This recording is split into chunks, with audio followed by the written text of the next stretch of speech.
The massive Imperial scout ship dropped out of hyperspace at the edge of the Sol system. Its sleek, silver hull reflected the distant sunlight as its sensors began scanning the third planet.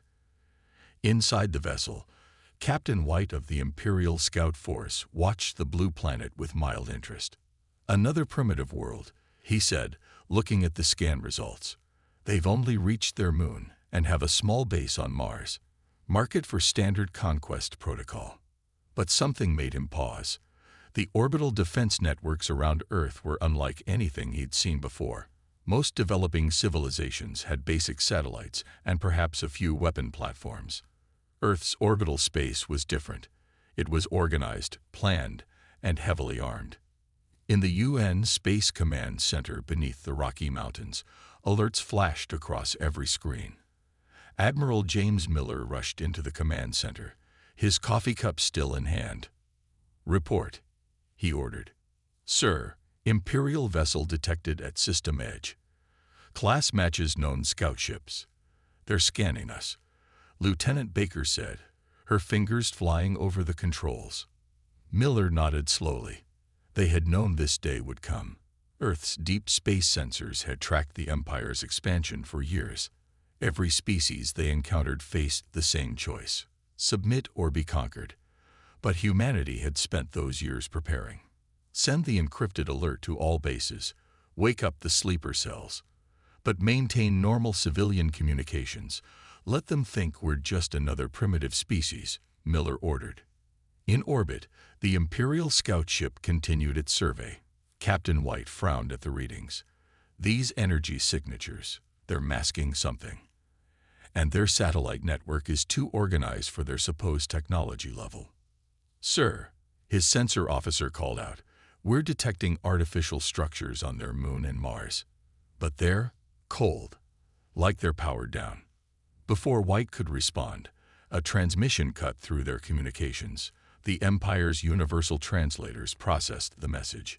"This is Earth's United Nations Council.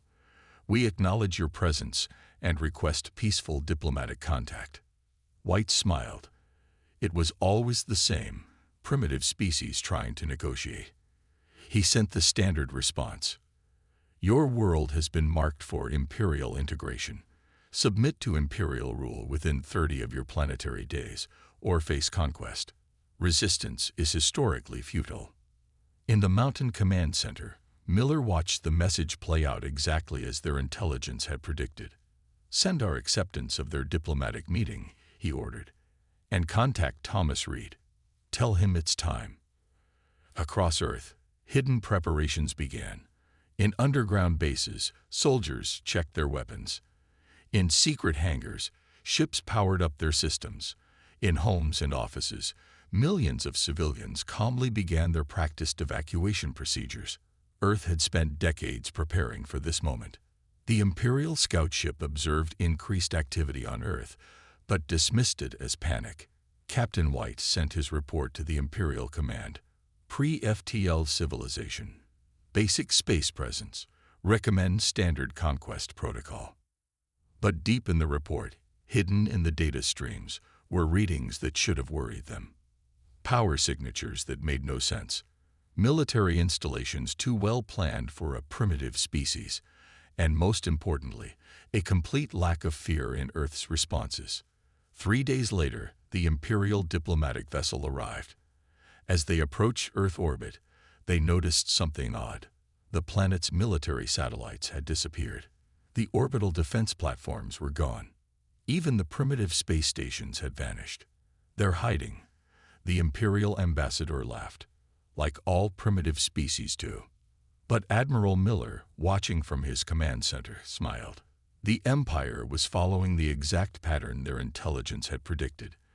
They saw what they expected to see: a frightened, primitive species trying to hide. They didn't notice the powered-down bases on Mars spinning up their systems. They missed the stealth ships hiding in the moon's shadow. And they completely overlooked the fact that Earth's response had been too calm, too organized.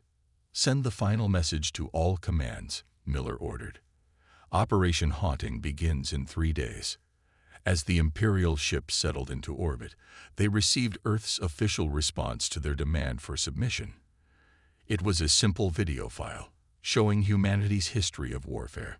The Empire's analysts would study it later, after the war began. And then they would understand why Earth's response had ended with 4 simple words. You should have run. But by then, it would be too late. The Empire was about to learn why humans had spent so much time perfecting the art of war. The Imperial Council chamber gleamed with polished metal and floating holographic displays. 12 Imperial lords sat in their elevated seats, looking down at the single human standing before them. Ambassador Thomas Reed stood calmly, his gray suit a stark contrast to the elaborate robes of the Imperial lords. You have been granted the honor of presenting your case before submission, High Lord Marcus announced. Though I must inform you that in our 1,000 years of expansion, no species has ever successfully resisted Imperial rule. Reed nodded politely. Then allow me to show you why humans are different. He pulled out a small device from his pocket. This is a historical record of human warfare. I strongly suggest you watch it before making your final decision. The Imperial lords exchanged amused glances. They had seen many such presentations before, primitive species showing their best weapons in hopes of avoiding conquest. But protocol demanded they watch. The chamber darkened as the presentation began. The first images showed World War I. Trenches stretching for miles, poison gas rolling across battlefields, millions dying in the mud. The Imperial lords shifted uncomfortably. This was just our beginning, Reed explained. This was before we truly understood modern warfare. The images changed to World War I, massive tank battles, cities reduced to rubble by strategic bombing. And finally, the atomic explosions over Hiroshima and Nagasaki. The chamber fell silent. You developed atomic weapons at that technological stage, one of the lords asked, his voice showing the first hint of concern. We did, Reed continued. And then we made them thousands of times more powerful. But that's not what makes us dangerous. The presentation shifted to scenes of guerrilla warfare, small groups of fighters taking down larger forces, adapting to use enemy weapons against them, fighting house to house in urban combat.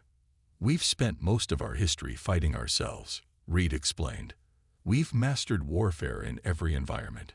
Deserts, jungles, mountains, urban areas, space. We don't just fight with weapons. We fight with everything we have. The Imperial lords watched scenes of cyber warfare, economic warfare, and psychological operations. They saw how humans could turn anything into a weapon: information, economics, even culture. In our latest wars, Reed continued, our soldiers can fight for months without direct support. Every human soldier is trained to operate independently, to adapt, to use enemy resources against them. We call it asymmetric warfare. High Lord Marcus raised his hand to pause the presentation. Are you threatening the Empire, Ambassador Reed? No, Reed replied calmly. I'm warning you. Humans don't want war. We're actually quite peaceful when left alone. But we've spent thousands of years perfecting the art of war. We've imagined every possible way to fight. We've written countless books about war, made thousands of movies about it, trained millions of soldiers in its arts. The presentation showed final images, hidden military bases, stockpiles of weapons, civilian defense drills. Every human is a potential soldier. Every building can become a fortress. Every tool can become a weapon. If you force us into war, we won't just fight your armies. We'll fight you everywhere, in space, on the ground, in your economy, in your communication systems. Reed's voice remained calm, but his words carried weight. You've conquered 47 species because they fought the way you expected them to fight. Humans won't do that. We'll fight in ways you've never imagined. We'll make every victory cost you more than defeat. The chamber remained silent for a long moment. Finally, High Lord Marcus spoke, his voice carrying a hint of anger. You seem very confident, Ambassador Reed, but you haven't seen the full might of the Empire. Reed turned to leave, but paused at the door. You're right. We haven't. And you haven't seen ours. That's why I'm giving you this warning. Look at our history. Look at what we do to ourselves in war. Then imagine what we'll do to an outside threat. As the door closed behind Reed, the Imperial lords sat in uncomfortable silence. On their screens, scenes of human warfare continued to play. In Earth's embassy, Reed contacted Admiral Miller. Message delivered. They're not going to listen. Miller's voice came back clear and confident. They never do. Are you clear of the station? Leaving now. Operation Haunting can proceed as planned. Above Earth, hidden preparations continued. The Empire was about to learn that humans didn't just practice warfare. They had perfected it into an art form. Commander Anna Stone stood in the massive underground hangar beneath the Rocky Mountains, watching as civilian trucks rolled in continuously. Each truck carried something different: farming equipment, mining tools, ordinary machines. But in the hands of her engineers, these simple tools were becoming weapons. Status report, she ordered, walking past teams of workers converting tractors into armored vehicles. We're at 80% completion, Commander, her chief engineer reported. Every piece of civilian equipment is being modified according to plan. The Empire won't expect weapons made from farming tools. Above ground, the Empire's observers watched what they thought was a primitive civilization in panic. They saw cities emptying, people fleeing to the countryside. What they didn't see were the underground bunkers, the hidden tunnels, and the military preparations happening right under their sensors. In orbit, Admiral Miller's hologram appeared in the secure command center. Commander Stone, is your division ready? Yes, sir, she replied. Operation Trojan is proceeding exactly as planned. The Empire thinks we're running scared. They don't realize we're preparing every city, every building, and every civilian vehicle for war. The Admiral nodded. Good. The Empire just rejected our final warning. They're preparing their standard conquest fleet. He paused, allowing himself a small smile. They still think this will be easy. Across Earth, similar preparations were happening everywhere. In abandoned subway tunnels, soldiers trained civilians in guerrilla warfare. In converted factories, workers built weapons disguised as ordinary tools. Every city was becoming a fortress. But on the surface, everything looked like chaos and fear. On the moon base, which appeared cold and abandoned to Imperial scans, Colonel Jack West supervised the activation of hidden weapon systems. Power levels at 5%, he reported. Just enough to look abandoned while keeping our systems ready. The Mars colonies, appearing equally deserted, hummed with secret activity.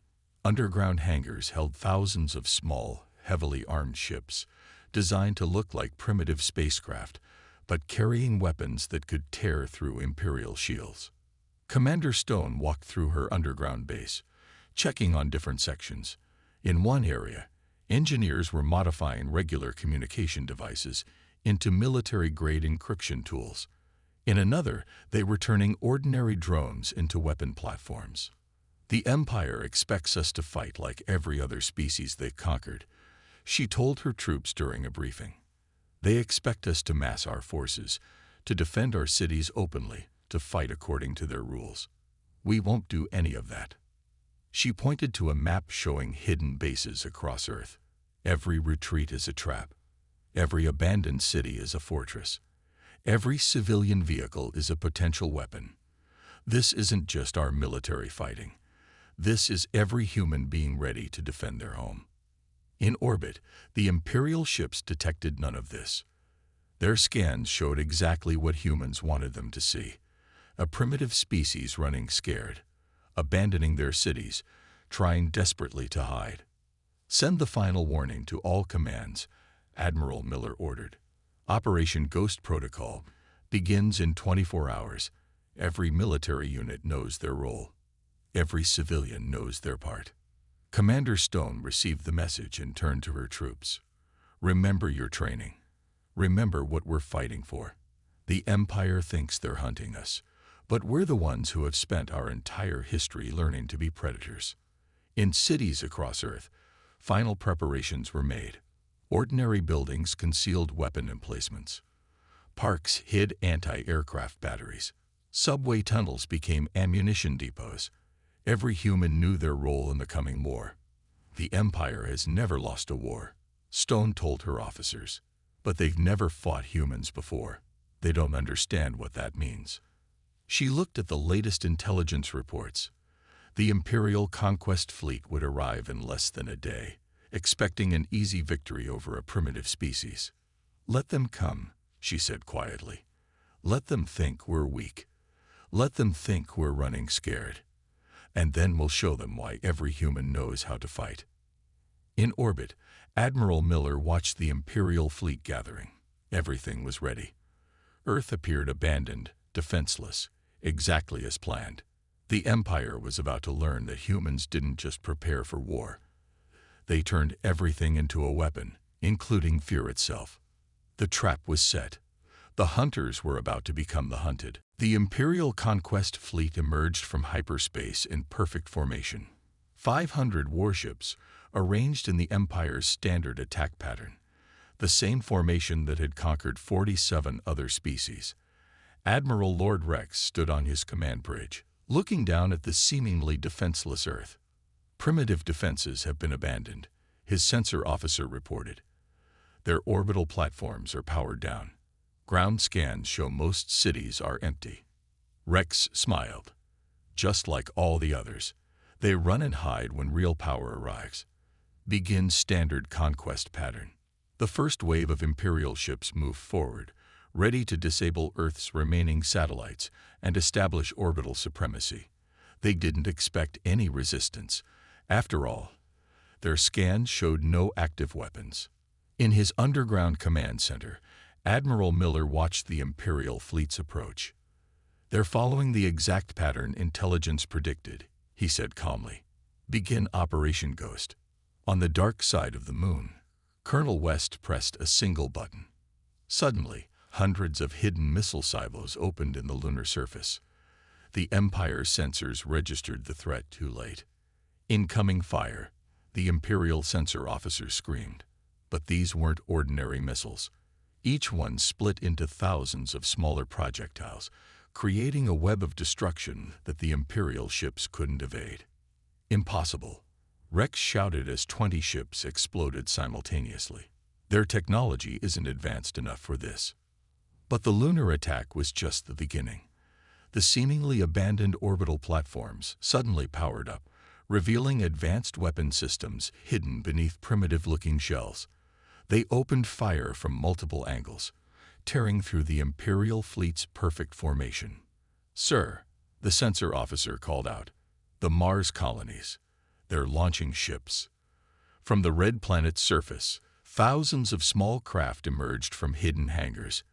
They looked primitive on Imperial scans, but their weapons cut through Imperial shields like they weren't there.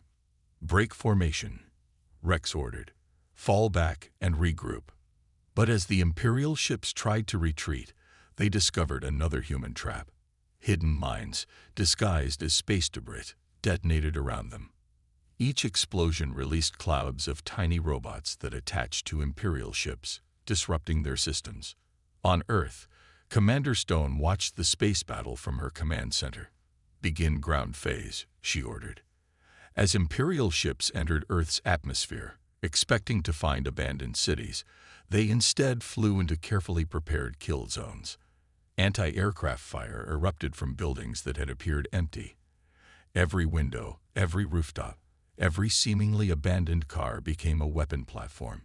"This is impossible," Rex muttered, watching his invasion force being torn apart. "They're just primitives. Their technology is inferior." "Sir," his tactical officer reported, "we're detecting nuclear launches." But these weren't ordinary nuclear weapons. They were special EMP devices designed to disable Imperial electronics while leaving human systems unaffected. Dozens of Imperial ships fell from the sky, their advanced technology rendered useless. Admiral Miller's voice broadcast across all frequencies. "This is your only warning. Retreat now or face total destruction." Rex slammed his fist on his command console. Never. The Empire doesn't retreat. Launch all ground forces. We'll crush them with sheer numbers. Imperial dropships descended toward Earth's surface, but as they approached the empty cities, they discovered why humans had apparently abandoned them. Every street was a trap, every building a fortress, every piece of debris a potential weapon. "Sir," Stone reported to Miller, "Imperial ground forces are landing exactly where we predicted. Guerrilla teams are in position." Miller nodded. "Let them land. Let them think they're gaining ground. Then show them why humans excel at urban warfare." The first day of battle ended with the Empire's invasion force in chaos. Their perfect formation was shattered, their advanced technology proved vulnerable, and their standard conquest pattern had failed completely. In his damaged flagship, Rex stared at the casualty reports in disbelief. "How?" he demanded. "How did primitives do this?" The answer came in another transmission from Earth, this time from Commander Stone. "We tried to warn you. Humans don't just fight wars. We revolutionize them. This is only the beginning." As night fell over Earth, the Empire's mighty fleet was in ruins, their ground forces were trapped, and their command structure was in chaos. And the humans hadn't even revealed all their weapons yet. The real war was just beginning. The Imperial War Council gathered in their emergency bunker, far from the front lines. Holograms showed the devastating losses from just 1 week of fighting humans. High Lord Marcus stared at the casualty figures in disbelief. 800 ships lost. 3 million ground troops trapped or missing. Supply lines completely disrupted, he read aloud. How is this possible? They were supposed to be primitive. The intelligence officer, Lord Kent, stepped forward nervously. "My lords, we've analyzed their combat patterns. The humans, they don't fight like any species we've ever encountered." On the main screen, videos played showing human tactics. Imperial ships ambushed by vessels hiding inside asteroids. Ground forces trapped in cities that seemed abandoned, but were actually giant kill zones. Supply ships destroyed by weapons disguised as space debris. Every time we adapt to one of their tactics, they change their entire strategy, Kent explained.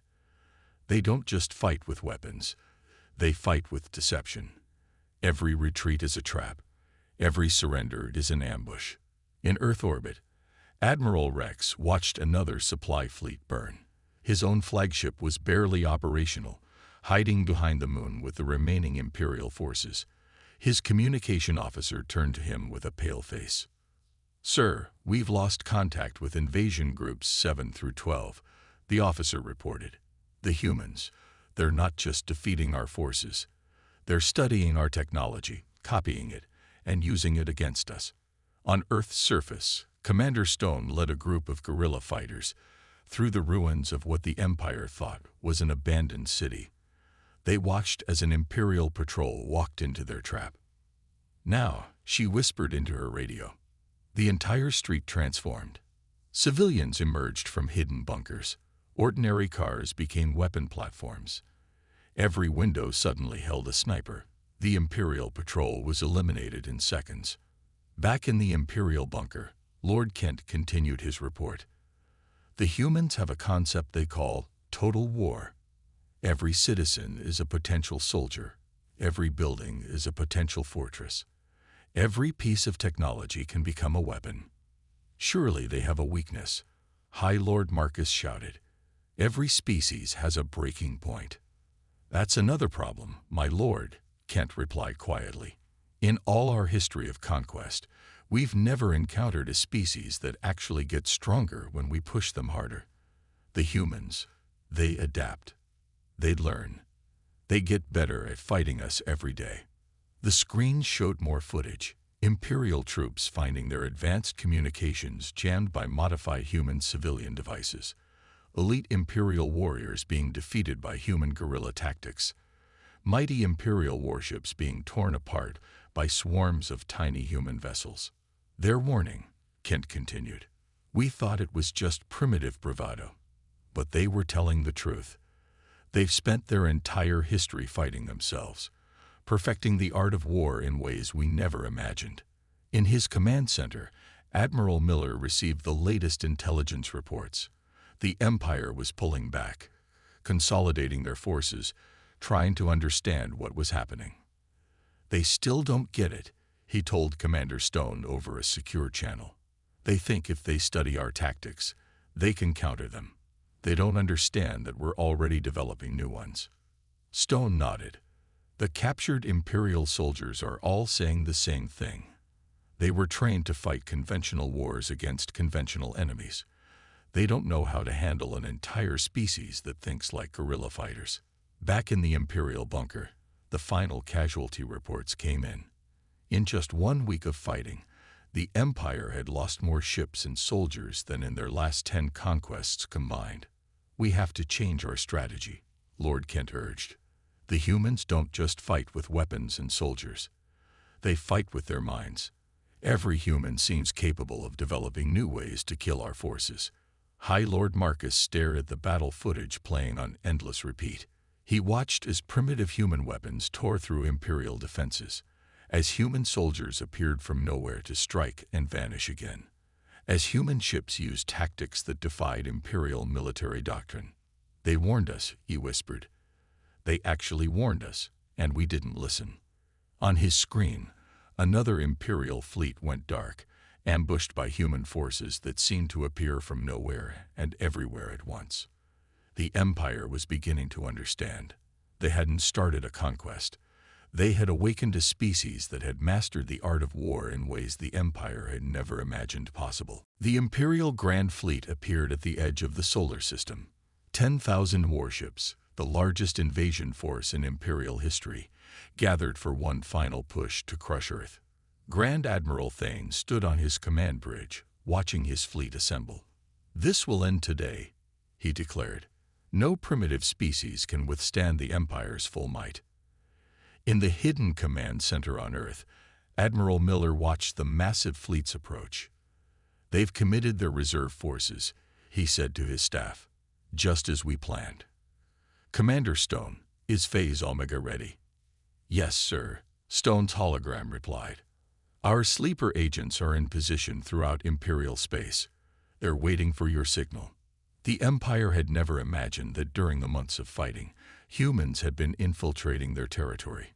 Disguised as refugees, merchants, and servants, human agents had spread through the Empire's core worlds.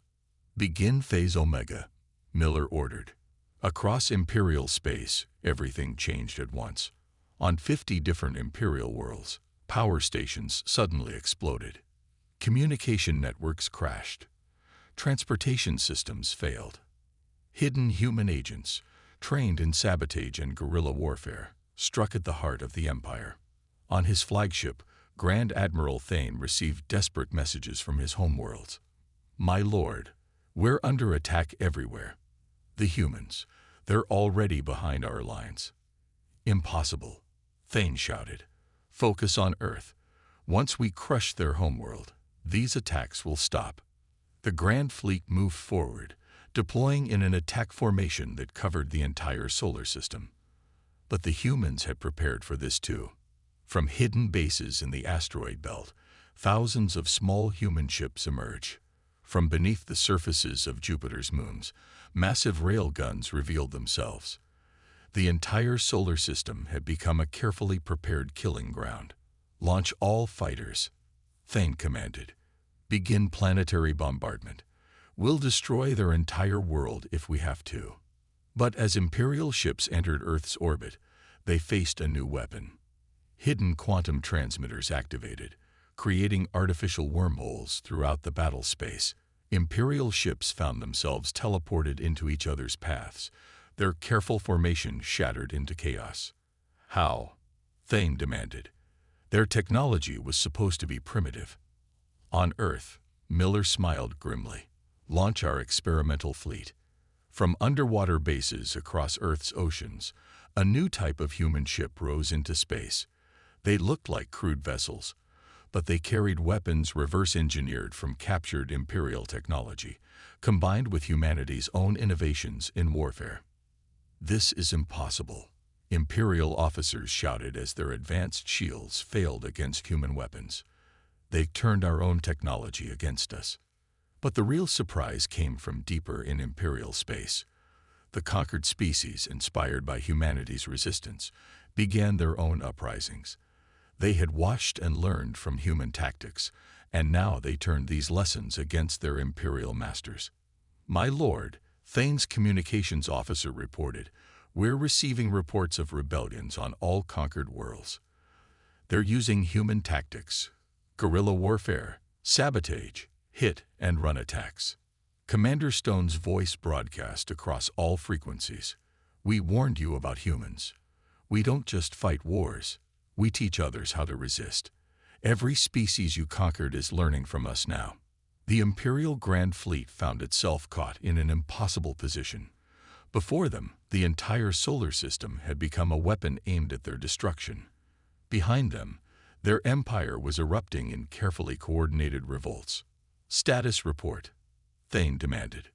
"My lord, we've lost 40% of our fleet. Imperial Center reports multiple systems in open rebellion. Our supply lines are completely cut off. The humans, they're not just fighting us here. They're destroying our entire empire." Admiral Miller sent one final message to the Imperial fleet. "This is your last chance. Surrender now or face complete destruction. We didn't want this war, but we will end it."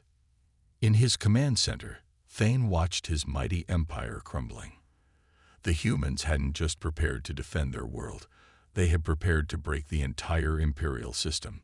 "They warned us," he whispered, watching another battle group disappear in nuclear fire. "They actually warned us to run." The Empire's greatest fleet was in ruins, their core worlds were in chaos, and their conquered territories were in revolt. The species they had dismissed as primitive had done the impossible. They had broken the unbreakable empire. And they weren't finished yet. The Imperial Palace's grand meeting hall, once a symbol of absolute power, now served as the site of the Empire's surrender. High Lord Marcus sat at the negotiation table, facing Admiral Miller and Commander Stone. The room's golden walls were dimmed, much like the Empire's former glory. 5 months, Marcus said quietly. "In 5 months, you did what no species has done in 1,000 years. You broke the Empire." Miller nodded calmly. "We tried to warn you. Humanity doesn't want war, but we've mastered it in ways you never imagined." On the screens around them, reports showed the extent of the Empire's defeat. 3/4 of their fleet destroyed, 50 core worlds in rebellion. Every conquered species rising up using human tactics. The mighty Empire had crumbled from within and without. "Your terms?" Marcus asked, his voice heavy with defeat. Stone placed a datapad on the table. "First, Earth and the entire Sol system remain completely independent. Second, all conquered species are given the choice of independence. Third, the Empire will pay reparations for starting this war." Marcus looked at the terms, then at the humans. "You're not demanding our surrender. Our technology. Our territory." "No," Miller replied. "Unlike the Empire, we don't seek to conquer. We just want to be left alone.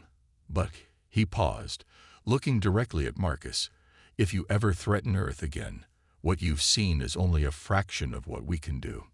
The screens showed more footage, human ships using captured Imperial technology in ways the Empire never considered. Guerrilla fighters teaching other species how to resist. Imperial warriors surrendering to forces they couldn't even see. "There's one more thing," Stone added. "We're establishing a military academy. Any species that wants to learn how to defend themselves can send their people to train with us." Marcus looked up sharply. "You're going to teach others how to fight like humans." "We're going to teach them how to prevent empires from conquering them," Miller corrected. "Peace through strength. That's the human way." Outside the palace, the changes were already visible. Ships from formerly conquered worlds arrived for training. Imperial citizens watched in amazement as their former slaves walked freely, many wearing uniforms styled after human military gear. "Sign here," Stone said, pushing the agreement forward. "End this war, officially." Marcus took the pen, his hand trembling slightly. The Imperial Council. Some of them still think we can win. They don't understand what you are. Miller's voice was firm. Then let me be clear. Every tactic you've seen, every weapon we've used, was developed because humans spent thousands of years fighting ourselves. If this war continues, we won't just defeat your empire. We'll dismantle your entire civilization. Marcus signed. In Earth's command center, celebrations were subdued. Victory hadn't made humans warlike.